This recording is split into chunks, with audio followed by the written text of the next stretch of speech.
One time, Holy Prophet ﷺ, he was with his companions. The sun was shining.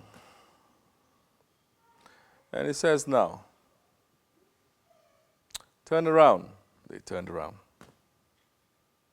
Because their relationship is one of love and obedience. Once you have love, you have submission. Once you have real submission, you have love. That time you don't question, you don't argue, because the beloved one is saying something to you and you say, I'm there for you. So they turn, and the sun was hitting them from behind, and their shadow was right in front of them. The Prophet said, ﷺ, now run and catch your shadow. Again, they ran. They didn't question him. They didn't say, are you making us to do this? So many people, now they're going to do it. They're doing it to their sheikhs, they're doing it to the murshids. They say, why are you making us to do this? They didn't. They said there must be some hikmat here. So they ran. Then Prophet says, stop. They stopped. Then Prophet said, ﷺ, now turn around and face me. And they turned around, and the sun was shining to them. Anta Shamsu, Anta Badru. He is the sun and he is the moon. Now Prophet ﷺ says, now run towards me. They ran towards him. Prophet says, look behind you. What is behind you? They see. They keep running to him. Prophet says, stop. That shadow, it is the dunya. That shadow, it is the dunya. More that you are running to the dunya, away from me and Allah, you will never catch it. Never you'll be able to catch it. But once you start running to Allah and to me, Allah is going to give the order for the dunya to always be running after you. Now this is where in Islam there is a balance. Don't we live in the dunya? Yes. What does it mean running away from the dunya? To leave everything, the only way that you can run away from the dunya completely is that if you leave this world, isn't it? You're dead, you die, you run away. Even then, you're going to be buried and you have to wait there for some time. Because now the dunya is stuck to us because we are here in the dunya, like the shadow that is stuck to us. The only thing that we have to be certain is, what is the light? Where is the light? Do we want the light to be behind us or to be in front of us? Do we want Allah and His Prophet to be behind us or to be in front of us? If they are in front of us, and if we run towards them, this dunya, Allah is giving command to run after us. And it comes in so many different ways. Running after us, it could mean that you're going to get wealth because you are running to Allah.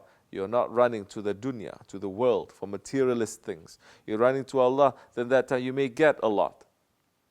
You get a lot, and you're going to give, just like the sun. The sun doesn't shine for itself. It shines for others. When you run towards the sun, you become part of it. Now you start giving to the others. Or it could mean that your dunya, you don't have to struggle so hard. It comes easily to you. It depends now on your level of faith and what Allah has given to you, what your razak is.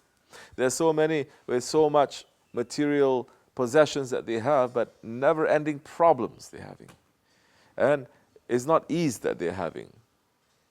They're seeing, I'm earning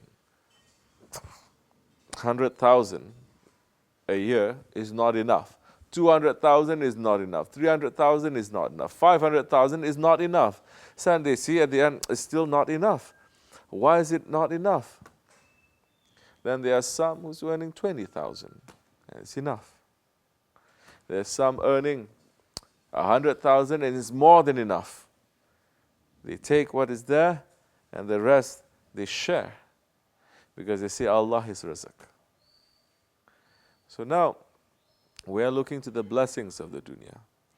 The whole idea is for us not to be attached to the dunya, to start worshipping the dunya, to put the dunya in our heart. That's the thing. Dunya is in our hands, but don't put it in your heart. The believer, Holy Prophet ﷺ, saying, and our Shaykh is paraphrasing, he's saying the believer, if Allah gives him the whole dunya in the morning time, his heart is not going to shake. And if Allah takes away the whole dunya by the evening time, his heart is not going to shake. It's going to be the same. It happened to one of our scholars, no? Which one was it? Imam Ghazali? If I'm not mistaken, he was giving a lecture, he was giving a sohbah, he was giving a lesson, and somebody then came and whispered into his ear. He stopped, then he continued. Then later on, same person came to him and whispered in his ear again. Then he stopped, then he continued teaching. Later his students asked him, Ya Shaykh, can you tell us the secret of what happened just now? He said, message came to me that my investment in a ship that we had sent, everything that I put in there, into that ship, message came to me through that messenger saying that the ship sank. And I stopped to check my heart, to see if my heart is shaking or not. He said, Alhamdulillah, my heart did not shake, and I submit to Allah. Then later, a few minutes later, the same messenger came to me and said, whispered into my ear, there was a false news. The ship just landed in the harbor, and your riches, it has doubled 10 times. So I stopped to check my heart again, to see if my heart is jumping up and down, getting really excited or not. He said, and my heart remained constant. That is a believer. Are we like that? We hope to be like that. But we are being realistic also. We're saying that we cannot be like that. But at least now we have people who are holy, people who are good, that we are aiming to be like that. And now, to run away from the dunya, it means to run away now from the attachments of the dunya, the love of the dunya. You can be right in the middle of the complete wealth, but it's not affecting you. That's okay. I know so many people, sometimes they're so poor, but their heart is busy 24 hours to earn money, to be rich, like what they see on television. That is also not good. So, for some, Allah subhanahu wa ta'ala gives wealth. If they don't have wealth, they're going to lose their faith. Some, Allah subhanahu wa ta'ala gives poverty, because if they have wealth, they're going to lose their faith. So it depends now on the person, and if you have a guide, that guide will be able to better inform you and shape you and guide you to what is there for you, because whatever that we have also, it doesn't belong to us, reality is. Yes, we work for it, but millions of people, they work harder than us and they don't get anything. There are some who don't work at all and they have everything. So it is not a matter of working. It is a matter of what is rizq that is there for you. If it is there for you, you work, of course you're going to get. Definitely. But everything that we have now, it is an amanat. It is a trust. It is in our hands, it is a trust. Our children, they are a trust to us. So now we start to think how we are trustees, custodians, Khalifas of Allah.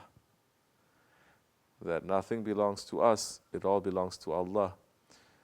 If it belongs to us, we will not be questioned. But Allah subhanahu wa ta'ala is going to question us. We will be questioned on Judgment Day, how we earn our wealth, what we did with it, with everything. May Allah make our possessions and everything to be halal, inshallah. And for our heart not to be attached to the dunya. Assalamu alaikum wa rahmatullah.